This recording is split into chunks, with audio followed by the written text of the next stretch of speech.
മക്കാമുകൾ Riyadh ചെയ്യാൻ വേണ്ടിയാണ് മഹാനവറുകൾ പിന്നീടുള്ള കാലം ചെലവഴിക്കുന്നത്.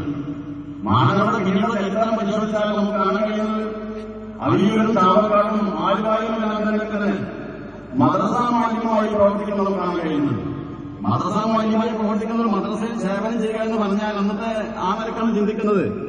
മഹാനവറാണ് ചിന്തിച്ചത് ആലുവായിൽ മദ്രസ സേവനം ചെയ്തുകൊണ്ട് മഹാനായ ആലുവായ വഖഫ് മുസ്ലിമുമായി ബന്ധപ്പെടാൻ, അവിയൂരിൽ മദ്രസ സേവനം ചെയ്തുകൊണ്ട് മഹാനായ അവിയൂർ ഷെയ്ഖ് തങ്ങളുമായി ബന്ധപ്പെടാൻ, ചാവക്കാട് മദ്രസയിൽ സേവനം ചെയ്യുന്നത് ബഹുമാനപ്പെട്ട ബർദാൻ തങ്ങൾ, വട്ടേക്കാട് മറവിട്ട് കിടക്കുന്ന ബഹുമാനപ്പെട്ട ബർദാൻ തങ്ങളുടെ മക്ബറ സിയാറത്ത് ചെയ്യാൻ, അതുപോലെ തന്നെ കണ്ണൂർ ഭാഗങ്ങളിലൊക്കെ തന്നെ മഹാനവർ ദർസ് നടത്തിയതൊക്കെ തന്നെ ആ ഉദ്ദേശത്തോടു കൂടിയായിരുന്നു.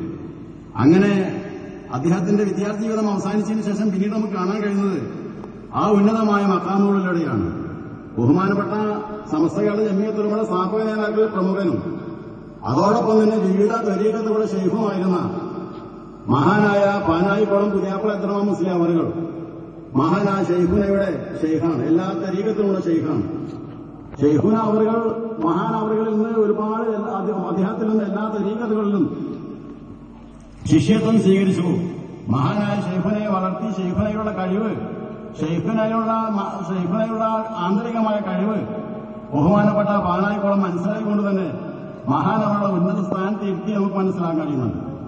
ആ കാലഘട്ടത്തിൽ മദ്രസ മാലിന്യമായി സേവനമനുഷ്ഠിക്കുമ്പോൾ പൊതുജനങ്ങൾക്ക് തന്നെ നാട്ടിലെ മദ്രസാധ്യാപകനായുകൊണ്ട് പള്ളിയിലെ ഇമാമും മുദരിസുമായി കാണുന്നുവെങ്കിൽ ആ കാലഘട്ടത്തിൽ മഹാന്മാരാവുന്ന ജീവിച്ചിരിക്കുന്ന സൂഫിവര്യന്മാരും മറവിട്ടുപോയ സൂഫിവര്യന്മാരും ഒക്കെ തന്നെ ആ മദ്രസ മാലിന്യമാകുന്ന വ്യക്തിയുടെ അദ്ദേഹത്തിന്റെ കഴിവുകൾ മനസ്സിലാക്കുന്നുള്ളത് നമുക്ക് ചരിത്രം അദ്ദേഹത്തിന് പറഞ്ഞു തരുന്നുണ്ട്.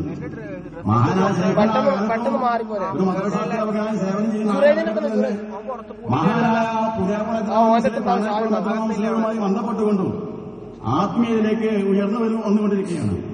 ആ സമയത്ത് ഷെയ്ഖിനെ സംബന്ധിച്ചു ആളുകളൊന്നും തന്നെ മനസ്സിലാക്കിയിട്ടുണ്ടായിരുന്നില്ല.